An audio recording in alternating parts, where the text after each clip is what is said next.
എല്ലാവർക്കും സ്വാഗതം. സാധാരണയായി മതമെന്ന് കേൾക്കുമ്പോൾ നമ്മുടെയൊക്കെ മനസ്സിലേക്ക് വരുന്നത് എന്താണ്? പലതരം വിശുദ്ധ ഗ്രന്ഥങ്ങളായിരിക്കും, അല്ലേ? എന്നാൽ ഒരു നിമിഷം ചിന്തിച്ചു നോക്കൂ. മതത്തിന്റെ എല്ലാം അടിസ്ഥാനം ഒരു പുസ്തകമല്ല, മറിച്ച് ഓരോ കാലഘട്ടത്തിലും ജീവിക്കുന്ന ഒരു വ്യക്തിയാണെങ്കിലോ? നമ്മുടെ ഉറവിടങ്ങളെ അടിസ്ഥാനമാക്കി പരമ്പരാഗത വിശ്വാസങ്ങളെ ചോദ്യം ചെയ്യുന്ന ഈ ആശയത്തിലേക്ക് നമുക്കൊന്ന് ആഴത്തിലിറങ്ങിച്ചെല്ലാം. അതെ, ഈ ഒരു ചോദ്യമാണ് നമ്മുടെ ഇന്നത്തെ വിശകലനത്തിന്റെ കാതൽ. മതമെന്നാൽ കാലപ്പഴക്കമുള്ളൊരു പുസ്തകമല്ല, മറിച്ച് ഓരോ കാലഘട്ടത്തിലും നമ്മെ നയിക്കാൻ ജീവിച്ചിരിക്കുന്ന ഒരു വ്യക്തിയാണ് എന്ന ആശയം. കേൾക്കുമ്പോൾ തന്നെ ഒരു കൗതുകം തോന്നുന്നില്ലേ? നമുക്ക് ഈ ചിന്തയൊന്ന് പിന്തുടർന്ന് നോക്കാം. ഈ ആശയത്തെപ്പറ്റി പൂർണ്ണമായും മനസ്സിലാക്കാൻ നമ്മളൊരു 5 ഘട്ടങ്ങളിലൂടെയാണ് കടന്നുപോകുന്നത്. ആദ്യം തന്നെ ഈ വിപ്ലവകരമായ ആശയം എന്താണെന്ന് നോക്കാം. പിന്നെ അതിന്റെ ചരിത്രപരമായ അടിത്തറയും ഇന്നത്തെ കാലത്ത് അതിനുള്ള പ്രസക്തിയും നമ്മൾ പരിശോധിക്കും. അപ്പോൾ തുടങ്ങാമല്ലേ? ഒന്നാമത്തെ ഭാഗം, ഒരു വിപ്ലവകരമായ ആശയം. എന്തുകൊണ്ടാണ് ഈയൊരു കാഴ്ചപ്പാട് നമ്മൾ സാധാരണയായി ചിന്തിക്കുന്നതിൽ നിന്ന് ഇത്രയധികം വ്യത്യസ്തമാകുന്നത്? നമുക്കൊന്ന് നോക്കാം. ഈ ഉദ്ധരണി ശ്രദ്ധിക്കൂ, ഇത് വളരെ ശക്തമാണ്. മതമെന്നാൽ ഒരു മനുഷ്യനല്ലാതെ മറ്റൊന്നുമല്ല. അതായത് ദൈവികമായി നിയോഗിക്കപ്പെട്ട ഒരു വ്യക്തിയില്ലെങ്കിൽ മതമെന്നത് കുറേ നിയമങ്ങൾ മാത്രമുള്ള ജീവനില്ലാത്തൊരു പുസ്തകമായി ചുരുങ്ങും എന്നാണ് ഈ ആശയം പറയുന്നത്. അപ്പോൾ ഇതിന്റെ അർത്ഥം എന്താണ്? ഓരോ കാലഘട്ടത്തിലും ദൈവം നിയോഗിച്ച ഈ ഒരൊറ്റ വ്യക്തിയെ കണ്ടെത്തുക, എന്നിട്ട് അവരുടെ അധികാരത്തിന് കീഴടങ്ങുക, ഇതാണ് മനുഷ്യന്റെ പ്രധാന കടമ എന്നാണ് ഈ സ്രോതസ് വാദിക്കുന്നത്. ഇത് മതത്തെ വെറുമൊരു പുസ്തക വായനയിൽ നിന്ന് മാറ്റി ജീവിക്കുന്ന ഒരു വഴികാട്ടിയുമായുള്ള ഒരു ആക്റ്റീവ് റിലേഷൻഷിപ്പാക്കി മാറ്റുന്നു. ഓക്കെ, അടുത്ത ഭാഗം. ഭൂമിയിലെ ദൈവത്തിന്റെ പ്രതിനിധി. ഈ ആശയം എവിടെ നിന്നാണ് വരുന്നത്? വെറുതെ ഒരാൾ പറയുന്നതാണോ? അല്ല. ഇതിന്റെ വേരുകൾ എവിടെയാണെന്ന് കണ്ടെത്താൻ നമ്മുടെ സ്രോതസ് നമ്മളെ നേരെ കൊണ്ടുപോകുന്നത് മനുഷ്യസൃഷ്ടിയുടെ തുടക്കത്തിലേക്കാണ്. ഇവിടെ സൃഷ്ടിയിലെ ദൈവം എന്നൊരാശയത്തെപ്പറ്റി പറയുന്നുണ്ട്. അതായത് ദൈവം അതിന്റെ പൂർണ്ണമായ അസ്തിത്വത്തോടെ നേരിട്ട് ഭൂമിയിലേക്ക് വരുന്നില്ല, പകരം പരിശുദ്ധാത്മാവിനെ വഹിക്കുന്ന ഒരു മനുഷ്യനിലൂടെയാണ് ഭരിക്കുന്നത്. ഇതിന് നല്ലൊരു ഉദാഹരണവും പറയുന്നുണ്ട്. സൂര്യനെ നമുക്ക് നേരിട്ട് നോക്കാൻ പറ്റില്ല, അല്ലേ? അതിന്റെ ചൂടും പ്രകാശവും നമുക്ക് താങ്ങാനാവില്ല. പക്ഷേ സൂര്യരശ്മികൾ നമുക്ക് വെളിച്ചവും ചൂടും തരുന്നു. അതുപോലെയാണ് ദൈവം തന്റെ പ്രതിനിധിയിലൂടെ പ്രവർത്തിക്കുന്നത്. ഇത് മനസ്സിലാക്കാൻ ഏറ്റവും നല്ല ഉദാഹരണമായ സ്രോതസ്സിൽ പറയുന്നത് ആദാമിന്റെ കഥയാണ്. നോക്കൂ, അതിന്റെ സ്റ്റെപ്പുകൾ എത്ര ലളിതമാണെന്ന്. 1. ദൈവം ഒരു മനുഷ്യനെ തിരഞ്ഞെടുക്കുന്നു. 2. ആ മനുഷ്യനിലേക്ക് ദൈവം പരിശുദ്ധാത്മാവിനെ ഊതുന്നു. 3. ഈ ഒരു ബന്ധം അദ്ദേഹത്തെ ഒരു അധികാരസ്ഥാനത്തേക്ക് ഉയർത്തുന്നു. 4.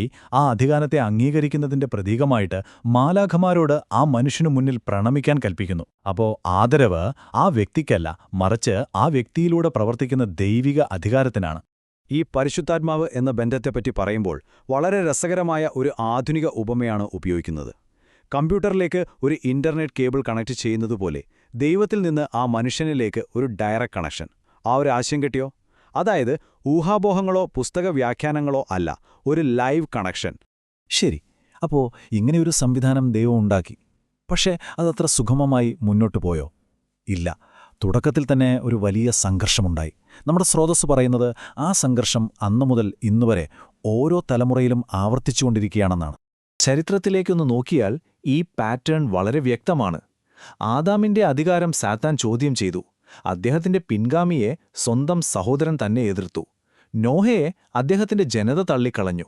അബ്രഹാമിന് അന്നത്തെ ഭരണാധികാരികളിൽ നിന്ന് വെല്ലുവിളികൾ നേരിടേണ്ടി വന്നു. മോശയെ സ്വന്തം ജനത തന്നെ ധിക്കരിച്ചു. യേശുവിനെ മതപണ്ഡിതന്മാർ തള്ളിക്കളഞ്ഞു, അവസാനം ക്രൂശിച്ചു. മുഹമ്മദ് നബിക്ക് മക്കയിലെ ഗോത്രങ്ങളോട് യുദ്ധം ചെയ്യേണ്ടി വന്നു. അപ്പോ ഇത് പുതിയൊരു കാര്യമല്ല, ചരിത്രത്തിലുടനീളം ആവർത്തിക്കുന്ന ഒരു പോരാട്ടമാണിത്.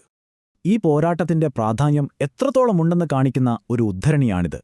തന്റെ കാലത്തെ ദൂതനോ ഇമാമിനോ ബയ്യത്ത് ചെയ്യാത്തവൻ അജ്ഞതയുടെ മരണമാണ് മരിക്കുന്നത്. അതായത് ദൈവത്തിന്റെ പ്രതിനിധിയെ അംഗീകരിക്കാതിരിക്കുന്നത് വെറുമൊരു അഭിപ്രായ വ്യത്യാസമല്ല, മറിച്ച് അതൊരു വ്യക്തിയുടെ ആത്മീയമായ അന്ത്യത്തെ തന്നെ ബാധിക്കുന്ന കാര്യമാണ് ഇവിടെ അവതരിപ്പിക്കുന്നത്. അപ്പോ 4ാമത്തെ ഭാഗത്തേക്ക് വരാം. ഇന്നത്തെ കാലത്തെ അധികാര പ്രതിസന്ധി. ചരിത്രത്തിലുടനീളം ഈ പ്രശ്നമുണ്ടായിരുന്നെങ്കിൽ ഇന്ന് അതിനെന്താണ് ഇത്ര പ്രത്യേകത?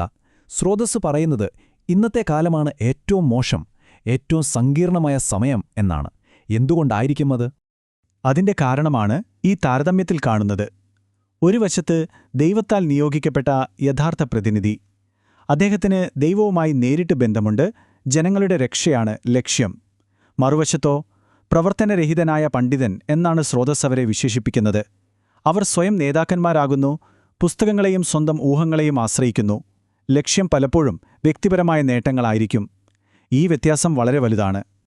ഇങ്ങനെയുള്ള വ്യാജ അവകാശവാദികളെ വിശേഷിപ്പിക്കാൻ തിരുവെഴുത്തുകളിൽ ഉപയോഗിക്കുന്ന ഒരു പ്രയോഗം തന്നെയുണ്ട്: ആട്ടിൻതോലണിഞ്ഞ ചെന്നായ്ക്കൾ. കാണുമ്പോൾ സാധുക്കളായി തോന്നുമെങ്കിലും യഥാർത്ഥത്തിൽ അവർ അപകടകാരികളാണ് എന്ന ശക്തമായൊരു മുന്നറിയിപ്പാണിത്. ശരി, പ്രശ്നം ഇത്രയും സങ്കീർണമാണെങ്കിൽ പിന്നെ എങ്ങനെയാണ് യഥാർത്ഥ വഴികാട്ടിയെ തിരിച്ചറിയുക? എല്ലാവരും നല്ലവരാണെന്ന് അവകാശപ്പെടുമ്പോൾ ആരെ വിശ്വസിക്കും? ഇവിടെയാണ് നമ്മുടെ സ്രോതസ് ഒരു പരിഹാരം മുന്നോട്ട് വയ്ക്കുന്നത്: ഒരു ത്രിതല പരീക്ഷണം. ഈ പരീക്ഷണത്തിന്റെ ഏറ്റവും വലിയ പ്രത്യേകത എന്താണെന്നറിയുമോ? ഇത് വലിയ പണ്ഡിതന്മാർക്ക് മാത്രം മനസ്സിലാകുന്ന ഒന്നല്ല. സാധാരണക്കാരായ ആർക്കും വളരെ ലളിതമായി ഉപയോഗിച്ചു നോക്കാവുന്ന വ്യക്തമായൊരു മാനദണ്ഡമാണിത്. അതായത്, സത്യം കണ്ടെത്താനുള്ള വഴി ദൈവം കുറച്ചുപേർക്ക് മാത്രമായി പരിമിതപ്പെടുത്തിയിട്ടില്ല.